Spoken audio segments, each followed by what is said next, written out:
السلام علیکم۔ جیسا کہ آپ نے پچھلی قسط میں دیکھا کہ آئمہ خانم اپنے ایک سپاہی کو خط دے کر سلطان الہ الدین کی طرف روانہ کرتی ہے اور ترتکین کو پتہ چل جاتا ہے کہ آئمہ خانم نے ایک سپاہی کو خط دے کر سلطان الہ الدین کی طرف روانہ کیا ہے، تو ترتکین کوچہ باش کو کہتا ہے کہ یہ خط ہم نے ہر حال میں روکنا ہے۔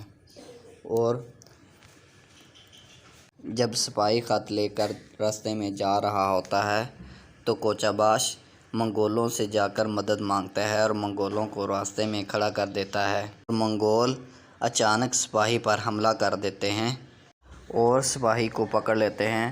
اسی وقت بمسی نمودار ہو جاتا ہے اور منگولوں پر حملہ کر دیتا ہے اور منگول کو مار گراتا ہے، اور بمسی سپاہی کو کہتا ہے کہ تم میرے ساتھ واپس قبیلے چلو، اور بمسی سپاہی کو لے کر قبیلے واپس چلا جاتا ہے۔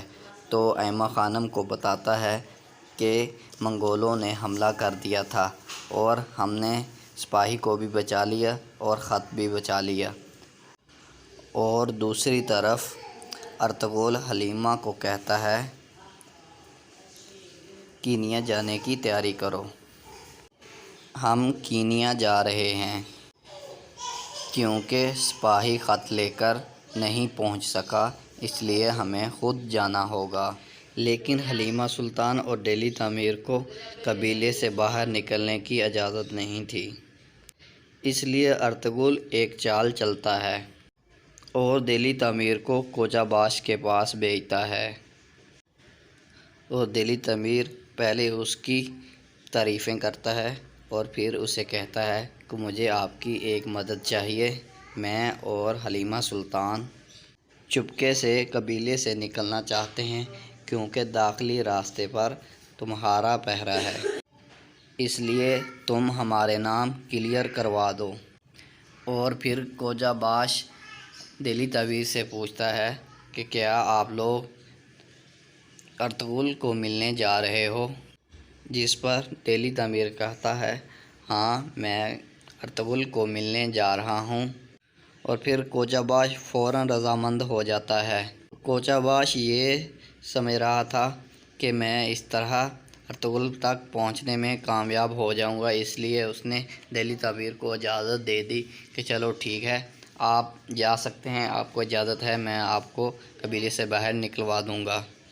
اس کے بعد حلیمہ سلطان واپس آ کر آئمہ خانم کو کونیا جانے کے بارے میں بتاتی ہے۔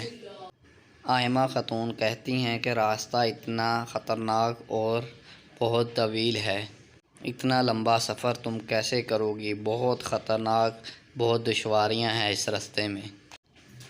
اس میں حلیمہ سلطان کہتی ہے کہ خطرناک راستوں میں ارطغرل ہمارے ساتھ ہوگا، اور آگے ارطغرل اور پیچھے میں اور دہلی تعمیر میرے ساتھ ہوگا۔ یہ ساری باتیں گوپچی بھی باہر کھڑی ہو کر سن رہی ہوتی ہیں۔ ساری باتیں سننے کے بعد وہ وہاں سے پھر چلی جاتی ہے، اور اس کے بعد حلیمہ سلطان آئمہ خانم کو ایک بات اور بتاتی ہے، کہتی ہے کہ آپ کا بڑا بیٹا زندہ ہے، جسے سن کر آئمہ خاتون چونک جاتی ہیں اور ان کی آنکھوں میں آنسو جاری ہو جاتے ہیں۔ کہتی ہے کہ میرا بیٹا زندہ ہے، ہمیں تو یہ تھی کہ ہمارا بیٹا شہید ہو گیا ہے، اللہ کا لاکھ لاکھ شکر ہے کہ میرا بیٹا زندہ ہے۔ اور دوسری طرف گوپچی فوراً ترتکین کے پاس جاتی ہے اور اس کو بتاتی ہے کہ حلیمہ سلطان اور دہلی تعمیر ارطغرل کے ساتھ کونیا جا رہا ہے، اور تم جاؤ اور ارطغرل کو پکڑ کر قبیلے میں لے کر آؤ اور اس کو سزا دلواؤ۔ دراصل گوپچی ارطغرل کے اب خلاف ہو چکی تھی، وہ اپنا بدلہ ارطغرل سے لینا چاہتی ہے اور لینا چاہتی تھی کیونکہ آپ نے پیچھے دیکھا ہوگا کہ ارطغرل سے گوپچی کتنا پیار کرتی تھی، اس کی محبت کو گوپچی کی محبت کو ارطغرل نے ٹھکرا دیا تھا اور حلیمہ سلطان سے شادی کر لی تھی، اس لیے وہ اپنا بدلہ لینا چاہتی ہے، اس لیے اس نے بولا کہ اس کو لے کر آؤ اور قبیلے میں اس کو سزا دلاؤ۔ اور اتنے میں کوچہ باش ترتکین کے پاس آتا ہے اور تو تیکن کوچہ باش کو کہتا ہے کہ سپاہی تیار کرو، صبح ہمیں یہاں سے روانہ ہونا ہے ارطغرل کو پکڑنے کے لیے۔ اور دوسری طرف ایک بوڑھی عورت قبیلے میں داخل ہوتی ہے، جسے آیت الخاتون دیکھ کر چونک جاتی ہے کہ یہ عورت کہاں سے آ گئی۔ پھر اسے فوراً قبیلے سے نکالنے کے لیے اس کو دھکے لگاتی ہے اور اس کو کہتی ہے کہ دفع ہو جاؤ، ہمارے قبیلے سے نکل جاؤ۔ اور پھر غصے میں عورت وہاں سے چلی جاتی ہے۔ یہ سب منظر سرجان خاتون بھی دیکھ رہی ہوتی ہے کہ بوڑھی عورت یہ کون ہے جس کو اس نے دھکے مار کے اس کو نکال رہی ہے کہ یہاں سے قبیلے سے آپ نکل جاؤ۔ اور سرجان اس عورت کے پیچھے چلی جاتی ہے اور عورت کو جا کر پوچھتی ہے، اور پھر وہ بوڑھی عورت سے پوچھتی ہے کہ آپ کو دیکھ کر آیت الخاتون اتنی پریشان کیوں ہو گئی تھی، آپ مجھے اس کے بارے میں کچھ بتاؤ۔ تو بوڑھی عورت کہتی ہے کہ ہر بات کا کچھ نہ کچھ لگتا ہے، کچھ نہ کچھ آپ مجھے دیں۔ تو کہتی ہے کہ ہر چیز کی ایک قیمت ہوتی ہے۔ سرجان اپنا ایک کڑا نکال کر اس خاتون کو بوڑھی عورت کو دے دیتی ہے، اور بوڑھی عورت بتاتی ہے کہ آیت الخاتون نے ترغس سردار کی پہلی بیوی مرنے سے پہلے ہی سردار کے ساتھ ناجائز سنبندھ بنا رکھے تھے۔ اور پھر وہ عورت کہتی ہے کہ مزید جاننے کے لیے مزید قیمت آپ کو دینی ہوگی۔ تو اتنے میں سرجان خاتون اس کو کہتی ہے کہ ٹھیک ہے، آپ یہاں پر بیٹھو، میں آپ کے لیے سونا لے کر آتی ہوں۔ تو وہ اٹھ کر جاتی ہے قبیلے میں، اور یہ سب گونجا گل بھی چھپ کر دیکھ رہی تھی۔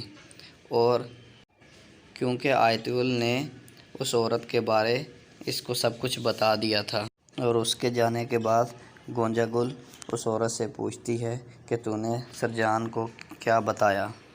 عورت کہتی ہے کہ میں نے اسے کچھ بھی نہیں بتایا۔ اتنے میں وہ کڑا نیچے گر جاتا ہے جو سرجان نے اس بڑھیا عورت کو دیا تھا، اور گونجا گل کہتی ہے اگر تو نے کچھ نہیں بتایا تو یہ کیا ہے؟ اس کے بعد وہ عورت کو زور سے تھپڑ مارتی ہے، اور عورت کا سر جا کر ایک پتھر سے ٹکراتا ہے اور عورت وہیں پر مر جاتی ہے۔ انشاءاللہ ملتے ہیں نیکسٹ ویڈیو میں نیکسٹ قسط کے ساتھ۔ تب تک کے لیے اپنا خیال رکھیے گا۔ اللہ حافظ۔ ہمارے چینل کو سبسکرائب کر دیجیے گا۔